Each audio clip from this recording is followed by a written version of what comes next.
të Vlorës dhe të Shqipërisë. Jemi këtu për para Tigrit 1 dhe Tigrit 3. Janë këto tigrat që tashmë janë në Vlorë, po flejnë gjumë, po duke fjetur marrin shumë para. Kanë marrë shumë para deri tani, mbi 7 milion euro. Ato 7 milion euro po t'i shpërndashin këtyre policëve, do të kishin gjithë një uniform shumë më të mirë, edhe verore tani ndoshta, dhe shumë gjëra tjera, mund të ndihmoshin pensionistët, spitalet, po këto janë vjedhje e pastër. Kanë ardhur nga Bangladeshi, kanë punuar 20 vjet në Bangladesh, kanë ndejt 4 vjet pa punë atje, kanë ndejt 2 vjet pa punë këtu, më në fund arritin që të ndezin ca nga këto motorat e këtij tecit, sa për të marrë ato 7 milionët dhe kaq. Tani, për këtë ka përgjigjes, edhe natyrisht përgjegjësit do dalin. Përgjegjës kryesor për këtë janë Belinda Balluku dhe Ergyz Verdho, që ka qenë drejtori i Keshit, që ka marrë në dorëzim edhe ka firmosur kontratën për këto.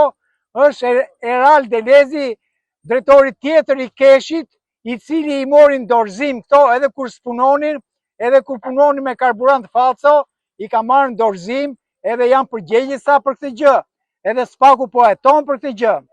Tani, të nderuar publik, ne jemi pak veta këtu, ne vendosëm një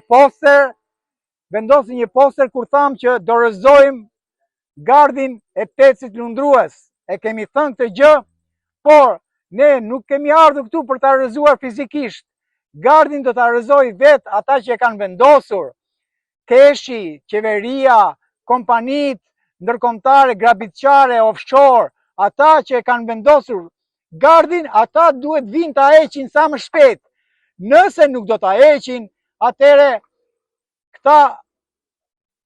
ky rrip policësh kaq të madh vendosur që në pyllën e Sodës deri këtu, nuk do ta përballojnë dot popullin e Vlorës që do vi vërtet për t'i rrëzuar këto garde në momentin e dur, mbasi të jemi të sigurt që qeveria nuk ka reaguar, nuk i ka hequr gardet dhe atëre populli do vërshoj dhe nuk ka policë që t'i ndaloj.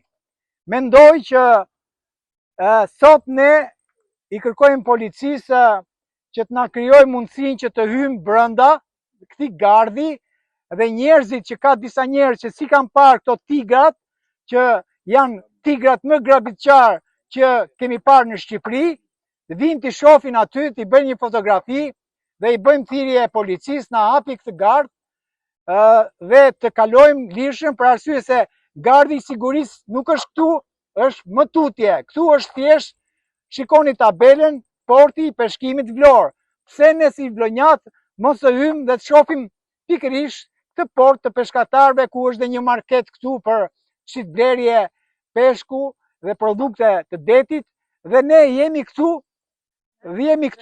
për të kërkuar pikërisht të drejtë akses që të kemi pikërisht në këtë territor të mrekullueshëm të Vlorës, i cili nëse i hiqen këto tigrat këtu, mund të ishte një vend fantastik për biznes turistik, për vlonjatët, për shqiptarët, dhe kjo do të ishte ajo që duhet ndodhte dhe nuk ka ndodhur.